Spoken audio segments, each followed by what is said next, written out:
안녕하십니까. 이어서 경남 소식입니다. 더위가 가시고 가을로 접어든다는 처서를 지나면서 휴일인 오늘 경남은 초가을 기운이 물씬 풍겼습니다. 나들이객은 선선한 바람을 맞으며 진한 더위를 날렸고 들녘은 황금빛으로 물들었습니다. 성큼 다가온 가을 풍경을 차주아 기자가 담았습니다. 청명한 하늘 아래 푸른 연잎이 저수지 가득 펼쳐졌습니다. 새빨간 고추 잠자리는 풀잎마다 논일고 하얀 철새가 파란 하늘을 가로지릅니다. 모처럼 더위가 가시고 선선한 가을 바람이 불면서 아이들도 아장아장 나들이에 나섰습니다.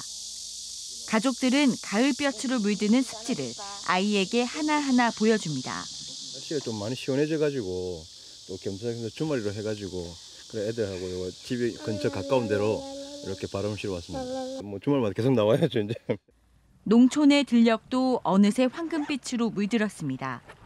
바람에 흔들리는 벼이삭은 알알이 연그러가고 새빨갛게 익은 고추는 이미 수확이 한창입니다. 성큼 다가온 수확의 계절에 농부의 마음은 뿌듯합니다. 바람도 불고 햇빛도 너무 많이 나고 그래서 지금 고추가 잘 마르고 있어요. 너무 좋아요. 가물 때는 또 힘들었는데 지금 너무 많이 열매가 잘 익고 가시지 않을 것 같던 폭염이 씻겨 내려가고 9월을 앞두고 가을이 성큼 다가오고 있습니다. KBS 뉴스 차주아입니다. 지난 20일 STX 조선해양에서 발생한 폭발 사고로 숨진 하청 근로자 4명의 유족과 사측이 보상 금액과 장례 절차에 합의했습니다. 고용노동부는 원청업체인 STX 조선해양이 협상을 주도했으며 하청업체와 공동으로 보상금을 지급하기로 한 것으로 안다고 밝혔습니다. 한편 지난 20일 창원의 STX 조선해양 석유화학제품 운반선에서 폭발 사고로 근로자 4명이 숨졌습니다.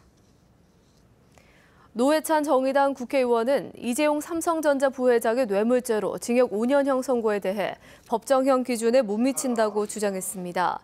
노 의원은 이 부회장이 미국에서 재판을 받았다면 미국 연방 양형 기준에 따라 최소 24년 4개월의 형을 받았을 것이라고 지적했습니다.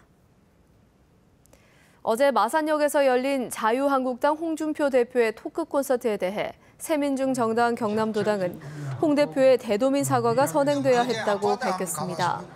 새민중정당 경남도당은 홍준표 도지사 시절 무상급식 지원 중단과 진주의료원 폐업 등 불통의 정치로 인해 지난 대선 당시 홍 후보와 문재인 후보의 득표율 차이가 0.5%에 불과했다며 이같이 주장했습니다.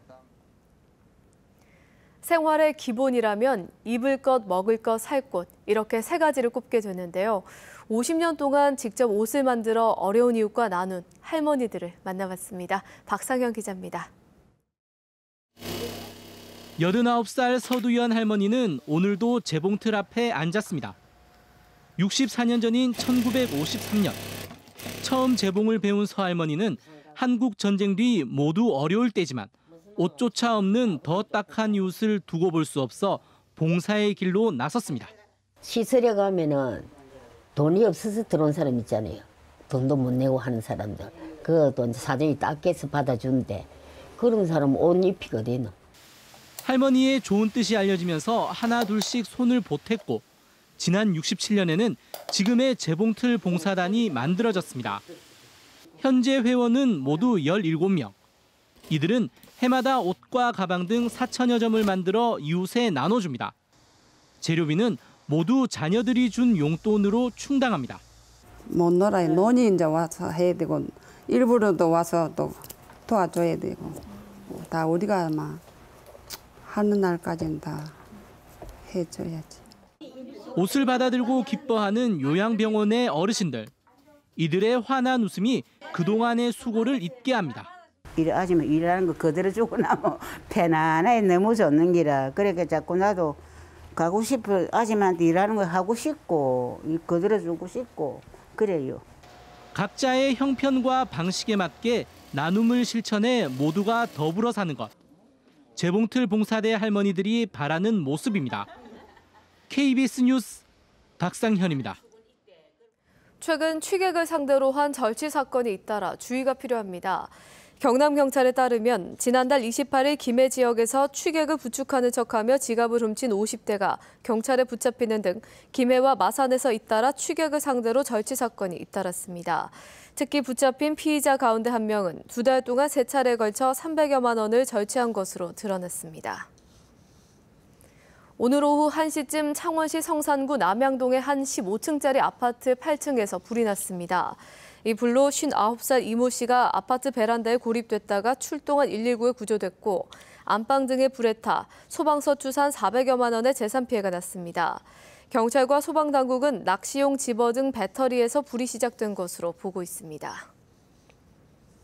창원시가 관광과 서비스 산업 투자 기업에 전국 최고 수준의 인센티브를 제공합니다. 창원시는 관련 조례 개정을 통해 관광 서비스 산업에 투자하는 기업은 시설비의 30%인 최대 50억 원까지 지원하는 등 기존 인센티브를 배로 늘렸습니다.